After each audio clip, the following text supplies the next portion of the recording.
बच्चों, कैसे हो आप? आशा करती हूँ कि आप स्वस्थ होंगे, मस्त होंगे और अपनी पढ़ाई में व्यस्त होंगे। तो आपकी इसी पढ़ाई को आगे बढ़ाते हुए आज हम पढ़ने जा रहे हैं एक नया अध्याय जिसका शीर्षक है कोयल की मीठी बोली।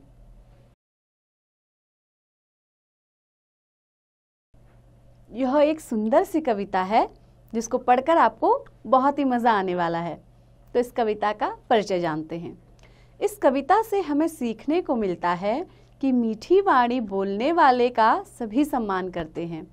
कोयल कौवे के समान काली होती है, परंतु उसकी बोली मीठी होती है। बोली के कारण ही कोयल सभी को प्रिय होती है। इसीलिए हमें सदैव कोयल की भांति मीठे वचन ही बोलने चाहिए। तो आइए शुरू करते हैं इस कविता को। काली काली कू कू करती, जो है डाली डाली फिरती, कुछ अपनी ही धुन में ऐठी, छिपी हरे पत्तों में बैठी। तो देखिए यहाँ पर शब्द आया है डाली, यानी कि पेड़ की शाखाएं। तो क्या है, काली काली कोयल है जो क्या कर रही है, अपनी आवाज में कू कू करते हुए अलग अलग डालियों पर, अलग अलग शाखाओं पर क्या कर रही है, घूम रही है। कुछ अपनी ही धुन में ऐठी, यहाँ पर दो शब्द आए हैं, धुन और ऐठी, जिसका अर्थ क्या है, धुन यानी अपने ही अपने में मगन रहना, ऐठी अपने आप में क्या रहना, अकड़ कर रहना। तो जैसे क्या है, वो अपने में ही मगन है और अपने आप में ही क्या है, अकड़ कर ऐसे छिपी हरे पत्तों में बैठी, छिप करके कहाँ बैठ गई है, पत्तों में बैठ गई है। जो पंचम सुर में है गाती, वही है कोयल कहलाती, जब जाड़ा कम हो जाता है, सूरज थोड़ा गर्माता है। तो देखिए यहाँ पर एक शब्द आया है पंचम सुर।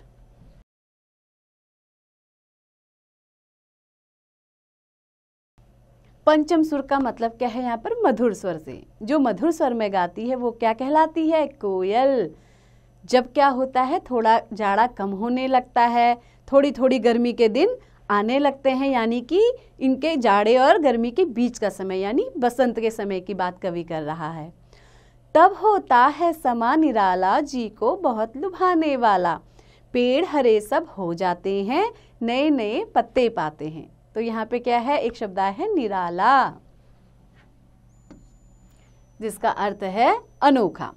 तो उस समय क्या हो जाता है, जैसे ही बसंत का समय आता है तो सब तरफ क्या है, अनोखी चीजें होने लगती हैं। वो जो समय होता है सबसे ज्यादा मन को लुभाने वाला होता है। सारे पेड़ क्या होते हैं, हरे दिखाई देने लगने शुरू हो जाते हैं, क्योंकि उनमें क्या होता है, नए नए छोटे छोटे पत्ते आने लगते हैं। कितने ही फल और फलियों से, नई नई कोमल कलियों से, भली भांति वे लद जाते हैं, बड़े मनोहर दृश्य दिखलाते हैं।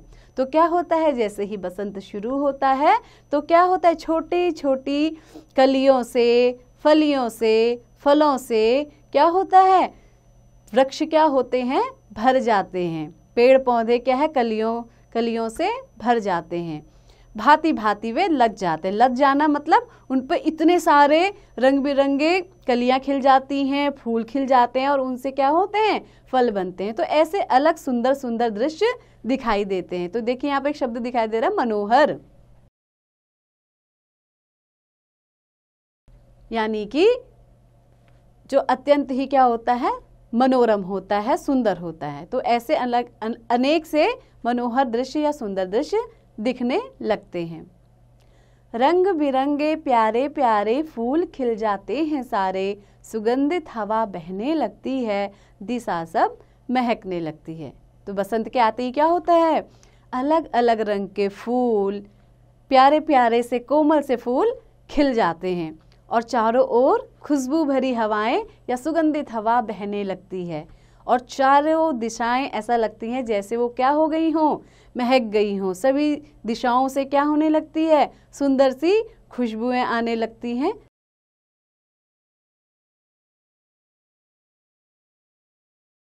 तब वह मतवाली हो कर कूक कूक डाली डाली पर, अजब समा दिखला देती है, सबका मन हर्षा देती है। देखिए यहाँ पर एक शब्द है मतवाली, यानी मस्ती से भरी। तो तब क्या है, कोयल क्या हो जाती है, मस्ती में आ जाती है।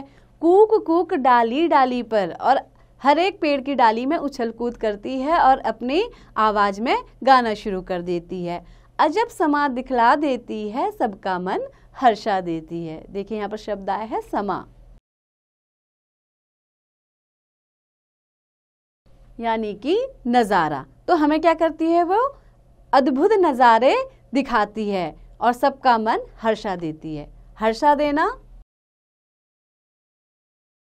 खुश कर देना। तो ऐसे अलग अलग दृश्य दिखा के वो हम सबके मन को खुश कर देती है।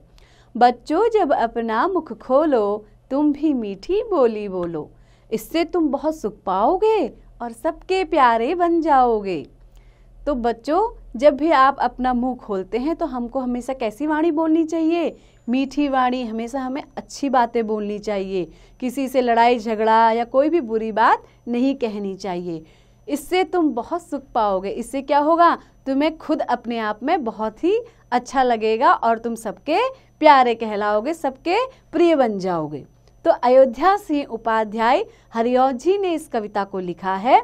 तो आशा करती हूँ कि आपको ये कविता बहुत ही पसंद आई होगी। आप इस कविता को पढ़ते रहिए, आगे बढ़ते रहिए और हाँ, इसका अभ्यास भी अवश्य कीजिए।